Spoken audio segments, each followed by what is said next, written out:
Hey everyone, and welcome back. In the last lesson, we explored the power of Amazon Code Whisperer for intelligent code completion. Now, let's put those AI skills to use in a brand new project. In this lesson, we're starting to build a full-stack chatbot from scratch, and we'll be using Cursor, another fantastic AI-powered code editor to speed up our development. In this part, we'll focus on setting up our backend with Python and Flask, and letting Cursor handle the initial API endpoint creation. Get ready to build your own interactive AI. Before we can dive into the code, we first need to install our main tool for this project, Cursor. To get started, head over to the official Cursor website, which you can find a link to in the description below. Once there, you'll see a download button for your operating system, whether you're on Windows, Mac OS, or Linux. Just click on it and the download will begin.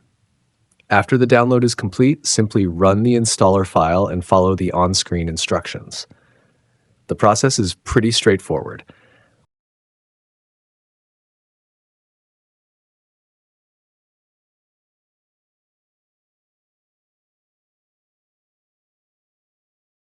Once it's finished, you can open Cursor and you'll be greeted with the welcome screen, ready to start our project.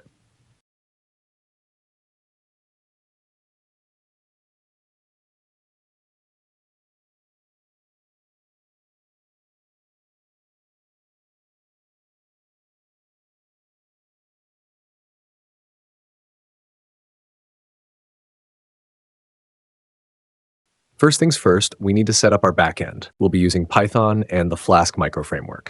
Let's start by creating our project directory and a virtual environment. These are standard practices for any Python project, helping us manage dependencies effectively. Now let's install Flask. Instead of typing out the pip install command ourselves, we can ask Cursor to do it for us using its chat or command features. This is a small example of how Cursor can streamline even basic tasks. Install the Flask library.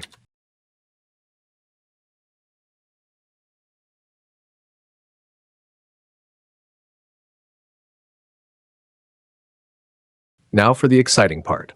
Let's ask Cursor to generate the basic structure of our Flask application and a simple API endpoint to receive user messages. We'll use a clear and concise prompt in Cursor's chat. This demonstrates how we can leverage Cursor's AI capabilities to generate initial code quickly. Create a basic Flask application with an endpoint /API/chat that accepts post requests and returns a simple hello from the backend response.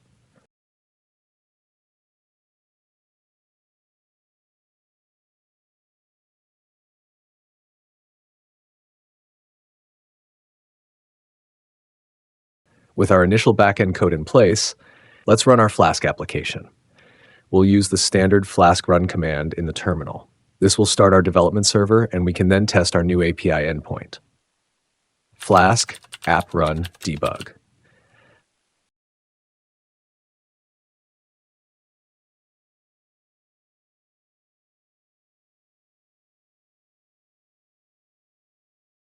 In the next part of our project, we'll start integrating a basic AI model into our backend to generate responses to user messages.